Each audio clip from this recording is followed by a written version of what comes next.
ಸಭೆಯ ಏನು ನೀವು ಅಜೆಂಡಾ ಇತ್ತು ಅಥವಾ ಯಾವ ವಿಚಾರ ಬಗ್ಗೆ ನೀವು ಚರ್ಚೆಯನ್ನು ಮಾಡಿದ್ರಿ, ಕಾರ್ಯಕರ್ತರ ಅಭಿಪ್ರಾಯನ ನೀವು ಕೇಂದ್ರ ನಾಯಕರುಗಳ ಗಮನಕ್ಕೆ ತರ್ತೀರೋ? ಹೈಕಮಾಂಡ್ಗೆ ಈ ರೀತಿ ಕಾರ್ಯಕರ್ತರನ್ನ ಬಂದು ಇಲ್ಲ ಇದು ನಮ್ಮ ಮಟ್ಟಕ್ಕೆ ನಾವು ಇದು ಅವರ ಗಮನಕ್ಕೆ ಬಂದೇ ಬರುತ್ತೆ ಅನ್ನೋದರಲ್ಲಿ ಎರಡನೇ ಮಾತೇನಿಲ್ಲ. ಖಂಡಿತ ಅದು ಬಂದೇ ಬರುತ್ತೆ. ಇದರಲ್ಲಿ ಮುಚ್ಚಿಟ್ಟು ಮಾಡುವಂಥ ಕೆಲಸ ಏನಿಲ್ವಲ್ಲ. ಇದು ಎಲ್ಲರ ಮುಂದೆ ನಡೆಯುವಂಥ ಒಂದು ಸಭೆನೇ. ಈಗ ಮಾಧ್ಯಮಗಳ ಮೂಲಕವೂ ಅವ್ರಿಗೆ ಗೊತ್ತೇ ಆಗುತ್ತೆ. ಅದರ್ವೈಸ್ ಆಲ್ಸೋ ನನ್ನ ಮೂಲಕವೂ ಅವ್ರಿಗೆ ಒಂದು ಈ ವಿಷಯ ಇನ್ಫಾರ್ಮೇಷನ್ ಅನ್ನೋದು ಹೋಗ್ತಾನೆ ಇರುತ್ತೆ. ನಾವು ನಿರಂತರವಾಗಿ ಟಚ್ಚಲ್ಲೇ ಇರೋದ್ರಿಂದ ಇದರಲ್ಲಿ ಏನು ಮುಚ್ಚುಮರು ಏನೂ ಇಲ್ಲ. ನಾವು ಈಗ ಇಲ್ಲಿ ಸೇರಿರೋರಲ್ಲಿ ಎಲ್ಲ ಪಕ್ಷದವರು ಇದ್ದಾರೆ. ಫಾರ್ ಯುವರ್ ಇನ್ಫಾರ್ಮೇಷನ್, ಅದು ಕಾಂಗ್ರೆಸ್ ಇರ್ಬೋದು, BJP ಇರ್ಬೋದು, ಬೇರೆ ಇರ್ಬೋದು, ರೈತ ಸಂಘದವರು ಇರ್ಬೋದು, ಎಲ್ಲ ನನ್ನ ಚುನಾವಣೆಯಲ್ಲಿ ಯಾವ ರೀತಿ ಎಲ್ಲ ಪಕ್ಷಾತೀತವಾಗಿ ಬಂದು ನಾನು ಕೆಲಸ ಮಾಡಿದ್ರು, ಅದೇ ರೀತಿ ಇನ್ನೂ ಈ 5 ವರ್ಷಗಳಾದ ಮೇಲೆ ಕಳೆದ ಮೇಲೂ ಅಷ್ಟೇ ವಿಶ್ವಾಸದಿಂದ ನನ್ನ ಮೇಲೆ ನಂಬಿಕೆ ಇಟ್ಕೊಂಡು ಬಂದಿದ್ದಾರೆ. ಸೊ ಇದು ಎಲ್ಲ ಪಕ್ಷಗಳ ಒಂದು ಮಿಲನ. ಸೊ ಎಲ್ಲರ ಒಂದು ಅಭಿಪ್ರಾಯ ನನಗೆ ಇವತ್ತು ಒಂದು ಸ್ಪಷ್ಟವಾಗಿ ಗೊತ್ತಾಗ್ತದೆ. ಇನ್ನು ಮುಂದೆ ನಾನು ನಮ್ಮ ಸಚಿ ಹೇಳ್ದಂಗೆ ಎಲ್ಲ ತಾಲೂಕಿಗೆ ಹೋಗಿ ಅಲ್ಲೂ ನಾನು ಎಲ್ಲರನ್ನೂ ಒಂದು ಮೀಟ್ ಮಾಡಿ ಅವರವರ ಅಭಿಪ್ರಾಯಗಳೇನು, ನಮ್ಮ ಸ್ಟ್ರೆಂತ್ ವೀಕ್ನೆಸ್ ಏನು ಅಂತ ತಿಳ್ಕೊಳ್ಳೋ ಒಂದು ಪ್ರಯತ್ನ ಮಾಡ್ತೀನಿ.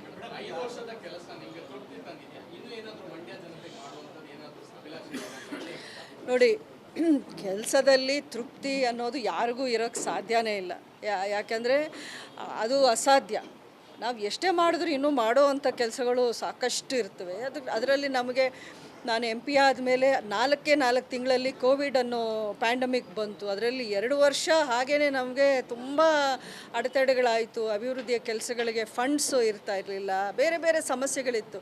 ಇದನ್ನೆಲ್ಲ ದಾಟ್ಕೊಂಡು ನಾವು ಬಂದಿದ್ವಿ. ಇವತ್ತು as an MP, independent MP ಆಗಿದ್ದರು, ವಿತೌಟ್ ಎ ಪಾರ್ಟಿ ಇದ್ರೂ ನನ್ನ ಕೆಲಸ ನೀವು ರೆಕಾರ್ಡ್ ತೆಗೆದು ನೀವು ನೋಡಿದ್ರೆ ನಿಮ್ಗೆ ರೆಕಾರ್ಡೇ ಸಿಗುತ್ತೆ. ನೀವು ಇನ್ಫಾರ್ಮೇಷನ್ಗೆ RTIಗೆ ಹಾಕಿದ್ರೆ ಆ್ಯಸ್ ಎನ್ MP ನನ್ನ ಪಾರ್ಲಿಮೆಂಟಲ್ಲಿ ರೆಕಾರ್ಡ್ ಇರ್ಬೋದು ಅಥವಾ ಕ್ಷೇತ್ರದಲ್ಲಿ ಇರ್ಬೋದು, ನಿಮ್ಗೆ ತುಂಬ ಸುಲಭವಾಗಿ ಸಿಗುತ್ತೆ.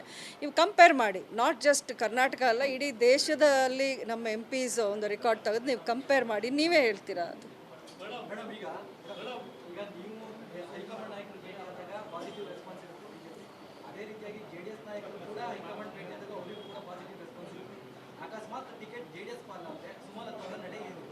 ಅಲ್ಲ, ಅದನ್ನು ನಾನು ಯೋಚನೆನೂ ಮಾಡ್ತಿಲ್ಲ. ನನಗೆ ಪಾಸಿಟಿವ್ ಕಾನ್ಫಿಡೆನ್ಸ್ ಇದೆ. ಈಗ ನೋಡಿ, ನಾನು ಐ ಆಮ್ ಎನ್ ಇಂಡಿವಿಜುವಲ್. ನಾನು ಒಬ್ಬ MP. ನಾನೇನು ಪಕ್ಷ ಅಲ್ಲ. ನಾನೇನು ಅಲ್ಲಿ ಹೋಗಿ ಬೇರೆ ಬೇರೆ ಸೀಟ್ಗಳಿಗೋಸ್ಕರ ನಾನೇನು ನೆಗೋಷಿಯೇಟ್ ಮಾಡ್ತಾ ಇಲ್ಲ. ಅವ್ರದ್ದು ಪಕ್ಷ. ಅವ್ರು ಬರೀ ಒಂದು ಮಂಡ್ಯ ಸೀಟಲ್ಲ, ಅವ್ರು ಬೇರೆ ಬೇರೆ ಕ್ಷೇತ್ರಗಳಲ್ಲೂ ಅವರು ಸೀಟ್ಗಳು ಕೇಳ್ತಾರೆ, ಸಿಗೋವಂಥ ಸಾಧ್ಯತೆಯೂ ಇದೆ. ಸೊ ಹಾಗಾಗಿ ನನಗೆ ಮುಖ್ಯ ಮಂಡ್ಯ. ಬೇರೆ ಬೇರೆ ಕ್ಷೇತ್ರಗಳಲ್ಲಿ ಅವ್ರು ಯಾವ ರೀತಿ ಅಲೈನ್ಸ್ ಮಾಡ್ಕೊಳ್ತಾರೋ, ಯಾವ ಸೀಟು ಇದನ್ನು ಮಾಡ್ತಾರೋ, ಅದರ ಪಾಸಿಟಿವ್ ಕಾನ್ಫಿಡೆನ್ಸ್ ಅವ್ರಿಗೂ ಇದ್ದೇ ಇರುತ್ತಲ್ವಾ. ಅಲೈನ್ಸ್ ಅಂದಮೇಲೆ ಅದೇ ತಾನೇ. ಮೈತ್ರಿ ಫಿಕ್ಸ್ ತಾನೆ, ಮೈತ್ರಿ ಫಿಕ್ಸೇ ಅಲ್ಲ. BJP ಅಂತ ಒಂದು ದೊಡ್ಡ ರಾಷ್ಟ್ರೀಯ ಪಕ್ಷ ತುಂಬ ಯಶಸ್ವಿಯಾಗಿ ಇಷ್ಟೊಂದು ಎಲೆಕ್ಷನಲ್ಲಿ ಗೆದ್ಕೊಂಡು ಹೈಯೆಸ್ಟ್ ನಂಬರ್ ಆಫ್ ಸೀಟ್ಸ್ ಈಗ ಪ್ರೊಜೆಕ್ಷನಲ್ಲೂ ಎಲ್ಲ ಕಡೆನೂ ಇದೆ. ಅವ್ರ ಟಾರ್ಗೆಟನ್ನು 400 ಸೀಟ್ ದಾಟಬೇಕು ಅಂತ ಒಂದು ಪಕ್ಷ.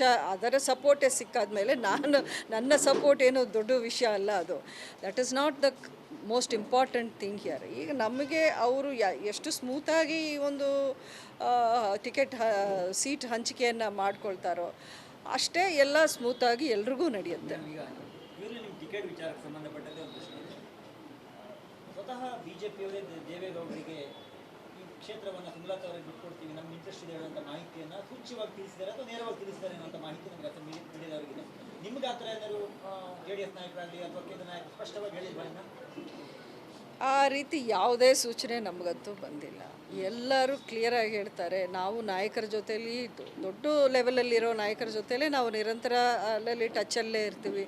ಎಲ್ಲರೂ ಹೇಳೋದು ಇಷ್ಟೇ, ಎಲ್ಲರೂ ಕಾಮಾಗಿರಿ. ಯಾವ ರೀತಿಯ ಒಂದು ಫೈನಲ್ ಡೆಸಿಷನ್ಸ್ ಎಲ್ಲೂ ಆಗಿಲ್ಲ. ಅದರ ಪ್ರಿಲಿಮಿನರಿ ಡಿಸ್ಕಷನ್ಸ್ ಮಾತ್ರ ಆಗಿದೆ. ಯಾವುದೂ ಒಂದು ಫೈನಲ್ ಎಲ್ಲೆಲ್ಲಿ ಯಾರ್ಯಾರಿಗೆ ಅನ್ನೋದು ಆಗಿಲ್ಲ ಅಂತ.